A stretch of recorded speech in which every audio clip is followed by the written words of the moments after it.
Hello and welcome back to Ride Rescue. Well, I can finally say the Buick is finished. I think all in total I've been working on this Skylark for 7 years. 1,500 hours. I put a lot of hours into this car. With all the prior videos you can go back and watch, I go over a lot of the costs from when I first bought the car on eBay, moving up to the interior and then getting the top finished. So to top it all off, I have a total of right around $26,000 into the car, an actual cash outlay. I actually spent a little bit more on the parts car, but I also sold a lot of parts from the parts car. There were things that I purchased that I decided not to use and changed my mind, so I resold those on eBay. So all in all, like I say, the total is about $26,000 that I've actually spent on the car. When it comes to labor though, 1,500 hours of labor. If you figure $50, $55 an hour, that's $85,000 in labor that I would have paid if I had just taken this car to a shop and said, this is what I want done, and it would have evolved into what it is today.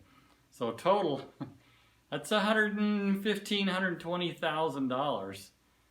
This is probably the most expensive Skylark out there when it comes to the A-body series Skylarks. The 50 Skylarks, yeah, they're into the major six figures.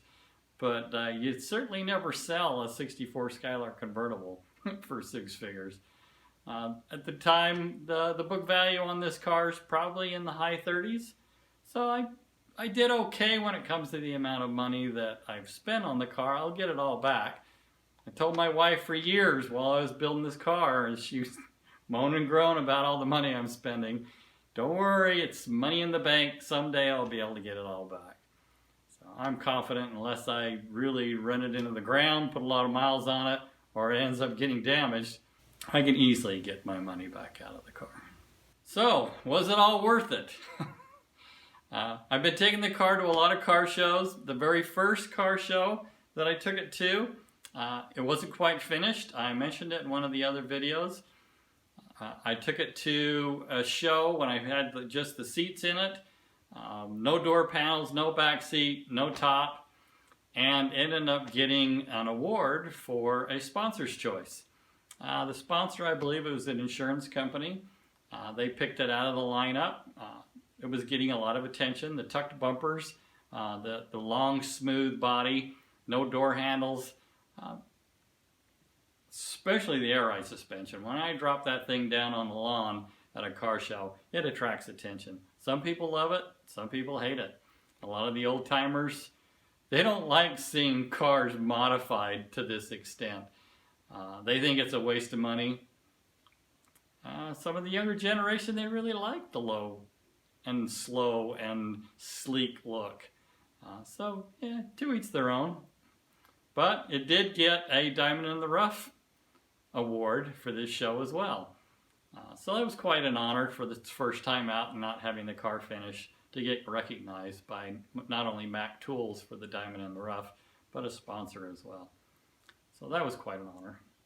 Once I had the interior finished and the top on, I mentioned it in another video after the top that I took the car to a UVU college car show. The UVU show is kind of a fundraiser for the college. They have a program there for teaching the younger generation on doing body work and doing body mods. They have a great shop there for doing some custom work.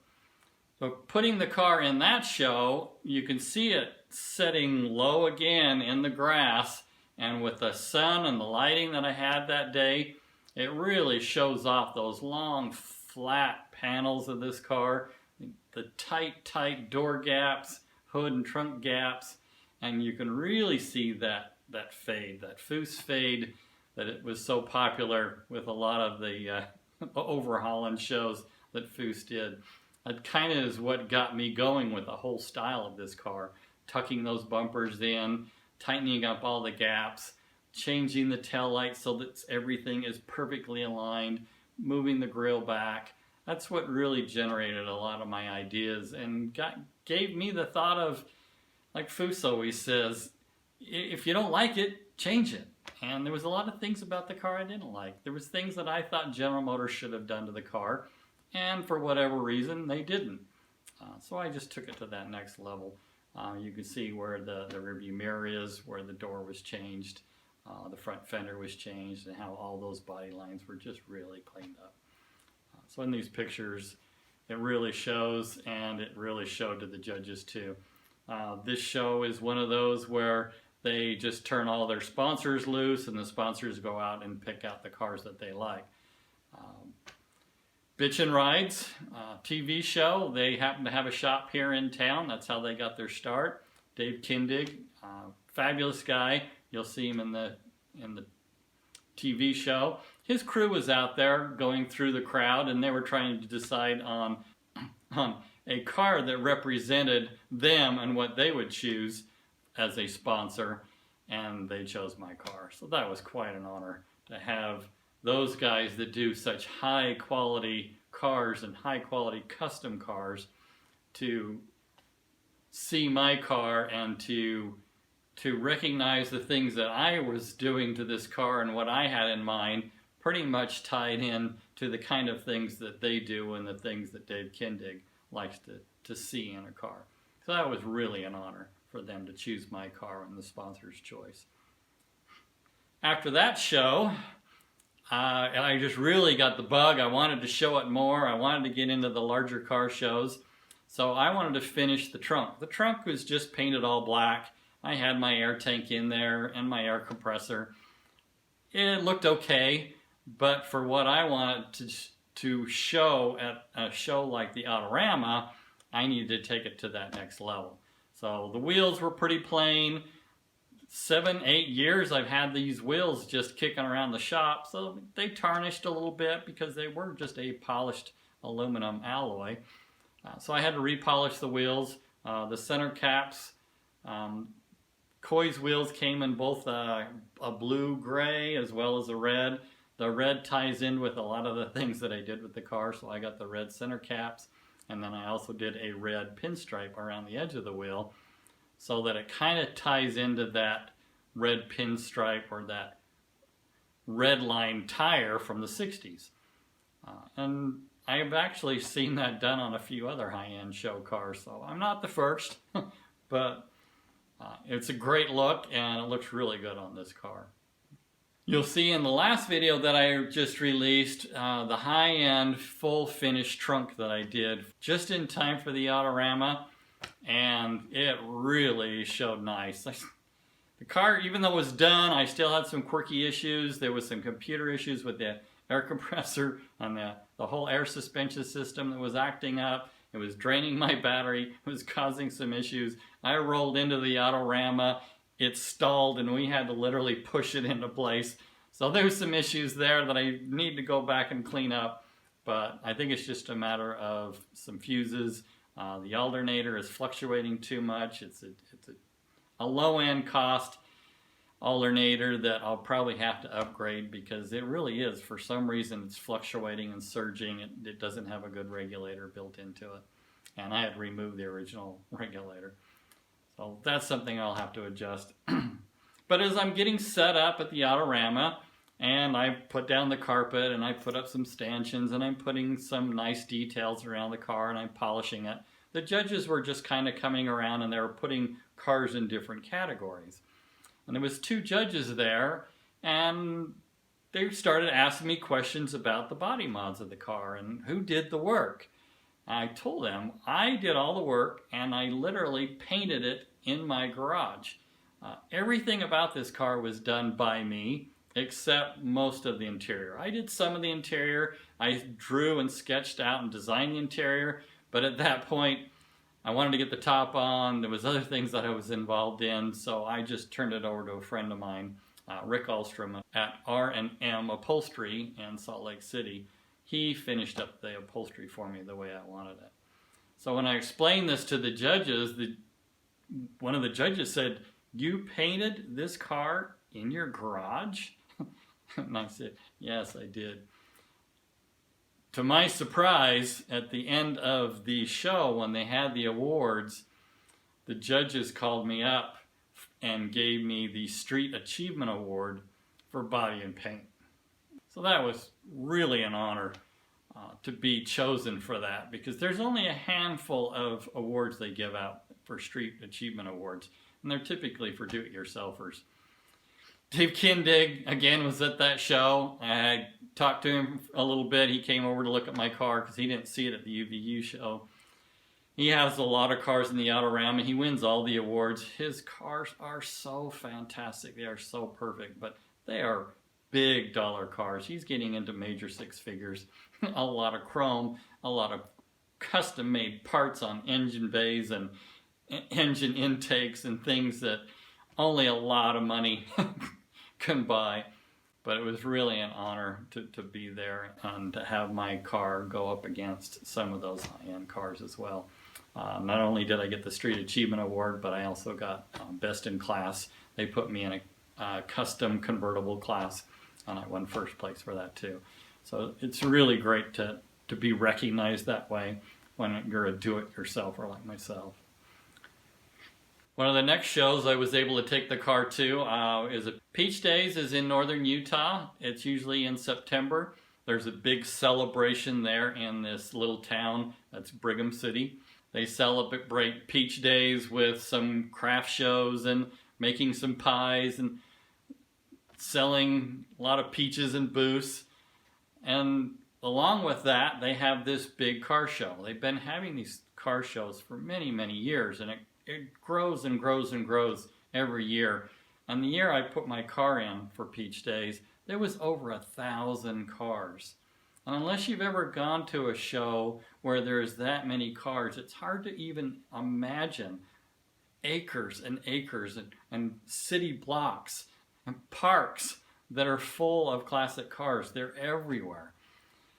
Rows and rows of Tri-5 Chevys, rows of Mustangs, rows of Camaros. So for me, I love car shows, but my whole idea of this Skylark was for a show like this. I wanted to stand out in the crowd. I wanted to be different. I didn't want to just blend in with a row of Skylarks. There was no Skylarks there. Leastwise, there was no Skylarks in my 64, 65, mid-60s generation cars. There was some Skylarks from the late 60s, early 70s, but there was nothing in my category. So my car ended up being in a category of mid-60s General Motors. So I was going up against some Impalas and some of the bigger cars. And in my category, there was some really nice cars. There was one car I ended up parking right next to. It was a Impala bubble top. Beautiful car. And of all the cars in my category, I figured that's probably the one that I'm going to go up against in the judging. And of course I'm biased. I'm looking at my car and all the mods, the things that I've done to it versus this car. Yeah, it's a really nice car. And thinking I could probably beat that. I could probably take first place in my category. And so of course I was hopeful. But shows like this have a tendency to get a little political. And my car being a first timer, and I haven't been to this show ever in my lifetime, I don't know a lot of these people. I've met some of them. And a lot of the way it's judged by people, sponsors, the police force, the fire department, the mayor. They go out and they find a car that they like. And so it's not always the best quality or the body mods or things that way. It's just something they like. You never know what they're going to pick. They just might pick some old beater car that they just happened to have when they were in high school or something that way that they really enjoy. But there are a handful of people that are really looking for that quality. And typically the car that wins Best of Show is something that is a really high quality car. And it's usually something that somebody's spent some major six figures on. So I'm certainly not thinking my car is going to hit into that category. But it's nice to just get recognized anytime you can win any type of award. So I wasn't expecting to really get much. I mean, out of 1,000 cars, there is so much there. You never know. Maybe in your category, but rarely do you go outside of your category for some of the higher end picks. but there was maybe a dozen picks when it came to, like I say, the police force and the mayor, and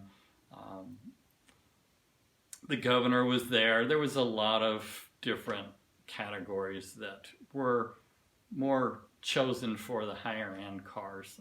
So it was possible my car could get picked for some of those awards, but I wasn't expecting that. So I stuck around after the show. I stuck around for the awards. I wanted to see who was going to win. And sure enough, in my category, the Impala was chosen for the best in my class. It was disappointing, but it wasn't unexpected. I think it was more of a political thing, or at the time, that's kind of what I was thinking. Yeah, it's probably, he was known. He's from that territory. I'm not. I'm 60 miles away.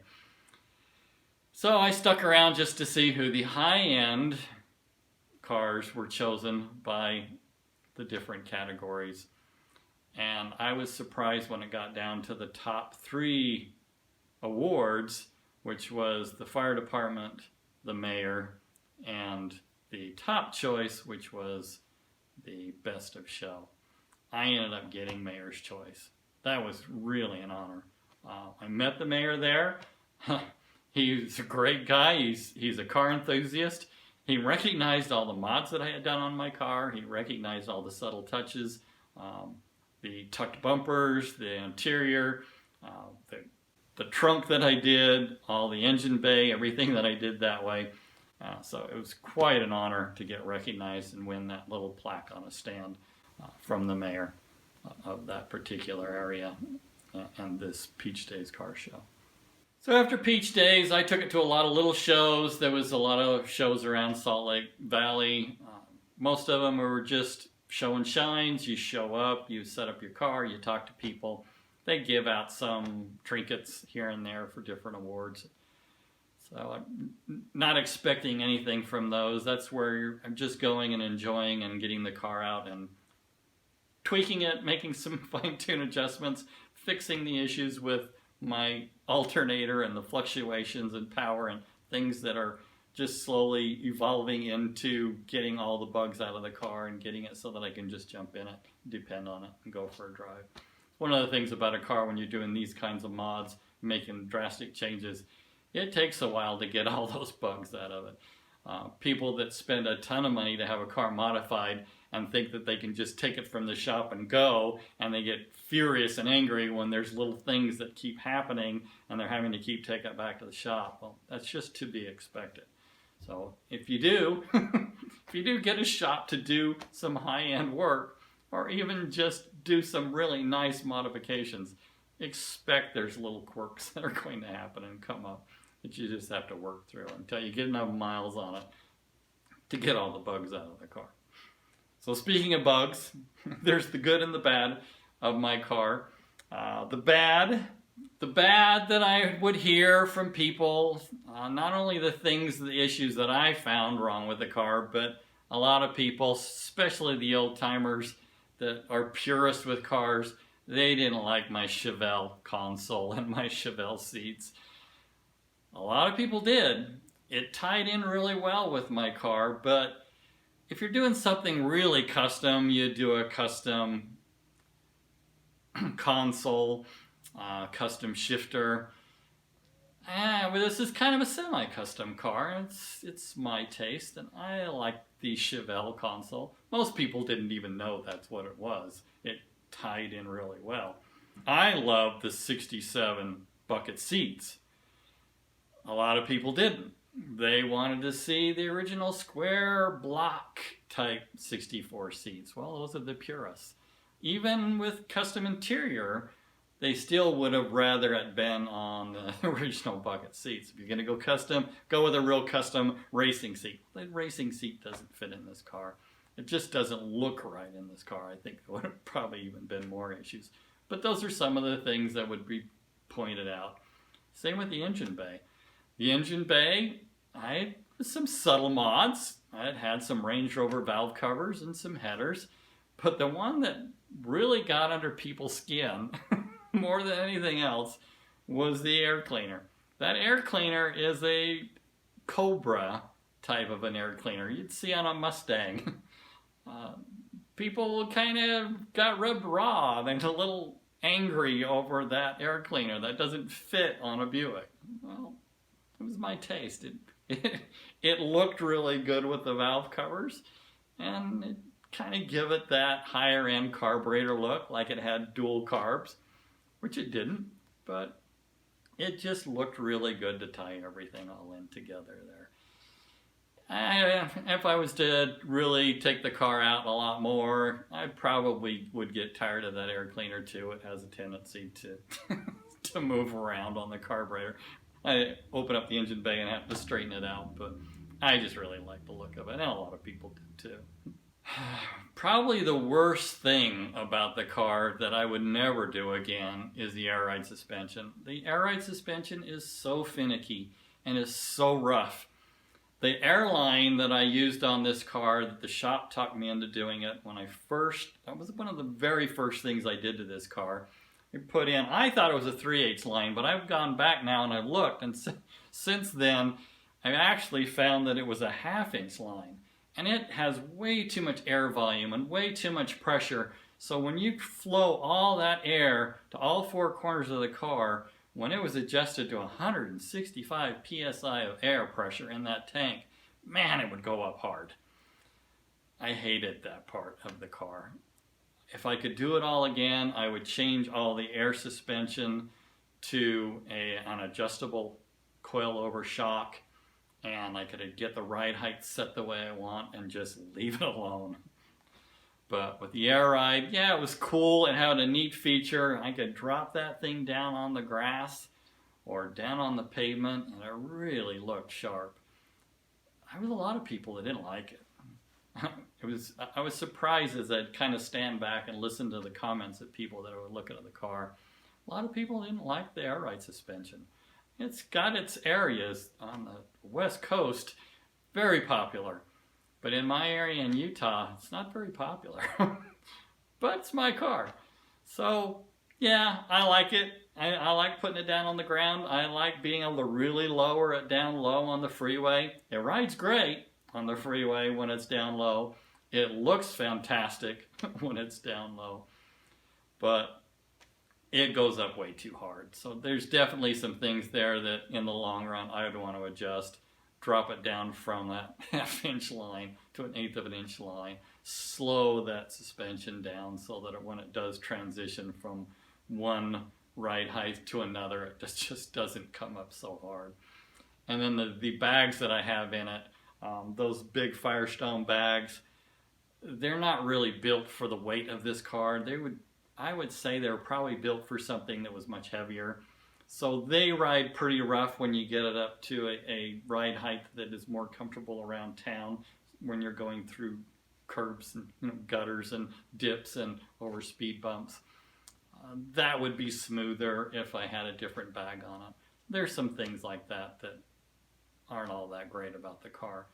But for the most part, man, does that car look good when you drop it down on the grass. So as you can see on these pictures where it's sitting on the lawn, you can see those tight gaps. The finish on the hood and the fender all the way down, they're perfectly smooth. The trunk lid is a perfect fit. The bumpers are perfectly tucked. The taillights, all the panels across the back, all the chrome, the trim is all perfectly straight. I love the way the grille has set back up in.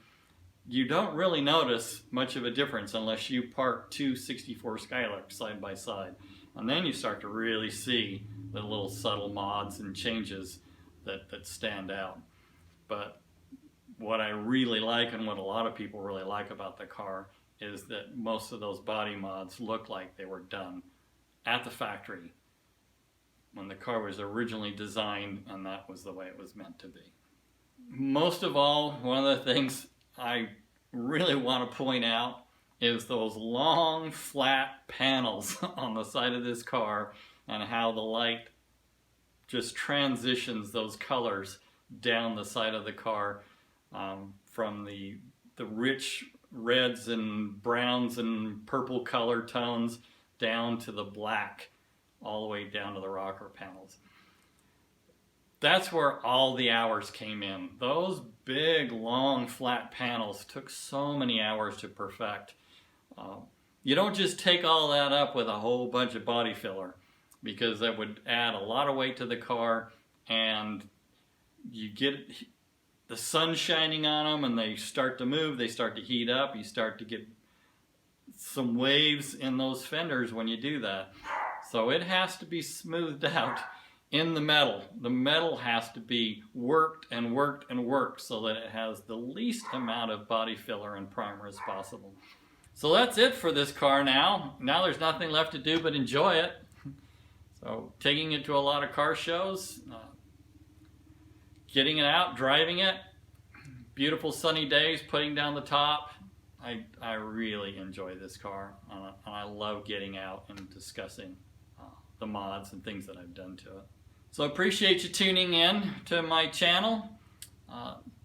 I've got other cars that I'm working on. I've got a 1960 Pontiac I've mentioned before. It was a garage find, a barn find that had been sitting for over 40 years. Needed a lot of work to get it back on the road. The original interior, original paint. Guy took the whole front clip off, was planning on restoring it, and abandoned it, left it in his garage for 40 years when I came across the car. My idea was I was just going to put it together and drive it as is. I ended up having to rebuild the motor. The motor was loose. I was actually able to start it, but it ran terrible. So I ended up pulling it all apart and rebuilding it. Come to find out it had a bad cam and a bad cam bearing. But that's in my next videos. I hope to start putting all those together. Some of them start out similar to my older videos where I took a lot of photos, and then I'll describe those photos. I'll describe what led up to all the videos where I started actually doing some hand-on videos, doing some rust repair, and so I'll do some the DIY style videos, show you how to do some rust repair, show you how to do some pretty heavy dents, going through the fuel system, and getting this car back on the road and actually getting it to its first car show and its first drive on the freeway after collecting 40 years worth of spiders, webs, and dust. So tune in, hit the subscribe button, hit the bell. You'll get notifications as I try to put on more videos. I'll be working really hard. Things are getting crazy. There's a lot going on in the summer, so I'm hoping I can add a new video every week. That's my goal. So thanks for tuning in. Appreciate it. Give me a thumbs up. Leave me a comment. Everything you can do that way really helps for me to be able to build my channel. TTFN. Ta-ta for now.